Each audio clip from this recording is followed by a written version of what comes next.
Here in the United States, sports lovers everywhere enjoy the fact that they can be a part of sporting events in one form or another.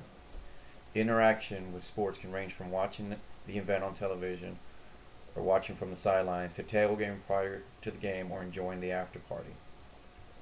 Sporting events allow us to feel pride in what our team did, win or lose. From the avid from the avid fan to the person who just supports his city or town through his team representation, we all have the opportunity to cheer for our favorite team.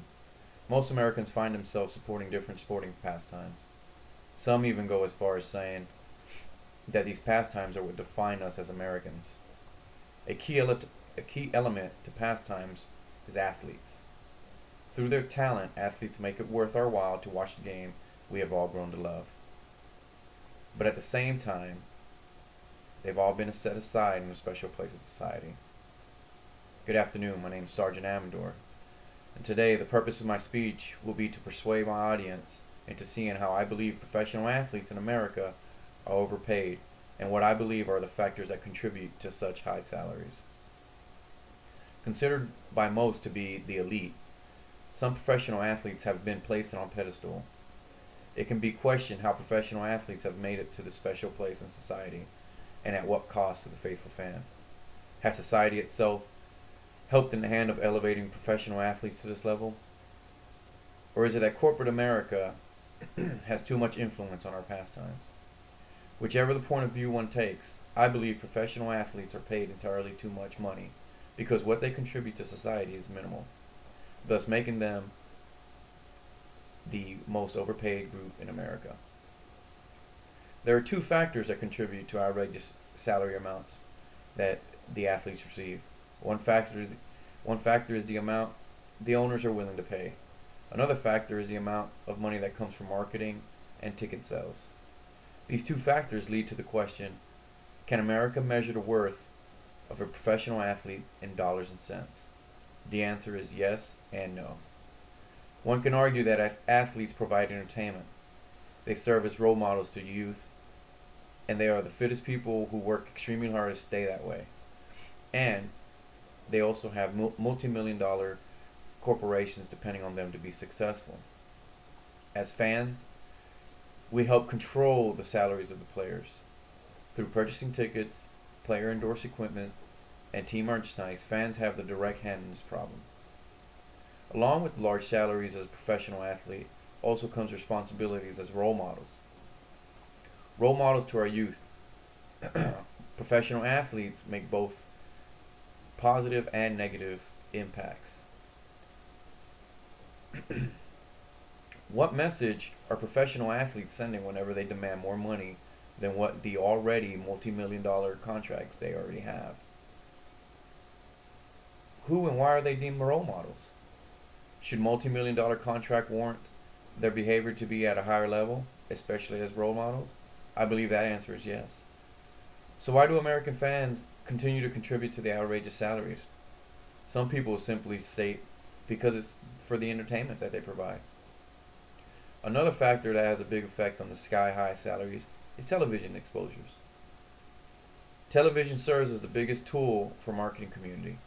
By promoting players, professional teams, merchandise, television gains huge profits, in which in turn allow the sponsors to pay the athletes and the teams large amounts of money. Comparing those professions to those that do not receive the television exposure, like teachers, police officers, military, one can easily see the gap between the salaries to be very large. What should be the limit of the salaries of professional athletes, and at what point is it too early to pay these athletes these amounts of money? In America, you can find an 18-year-old with the God-given gift of sports talent making millions of dollars as a professional athlete. We, as a society, need to put a limit on how much and how early we want to reward these athletes with enormous salaries. Until recently, some athletes were going straight from high school into the pros. In 2006, the NBA put an end to the pros. Excuse me. The NBA put an end to the preps to pro trend by implementing the rule, which became in effect in the 2006-2007 season, that a player must have reached the age of 19 before allowed to enter the NBA draft, and that athletes are mandated to attend at least 1 year of college before moving on. With that being implemented, the NBA has at least took a step forward in saying that education is important in America. At times, professional athletes have been called overpaid jocks and that they've done nothing for their country. Well, I disagree. Not all athletes are like that. Pat Tillman, a professional football player, turned down a multi-million-dollar contract to join the army and fight for his country. Mr. Tillman died in combat. Many other athletes use their money to put towards charities that they've created or charities that they've picked that they like. There are also athletes that do make good role models for our youth today. For example, baseball player Cal Ripken, soccer player Mia Hamm, basketball player Michael Jordan, football player Brett Favre. They've all been positive role models and have given back to the community through charity. Through professional sporting events, our pastimes will continue to impact our lives. Whether that impact is positive or negative should be under the control of the sports fan.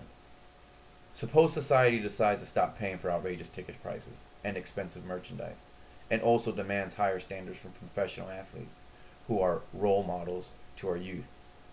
We would once again get to enjoy the pastimes for what they originally were intended to be, entertainment for the love of the game.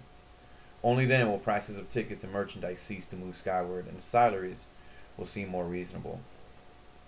Society cannot blame the athletes for their salaries. The only one to blame is society itself for continuing to pay for the entertainment that is provided to us at whatever price it is provided. That concludes my presentation. Thank you for your time.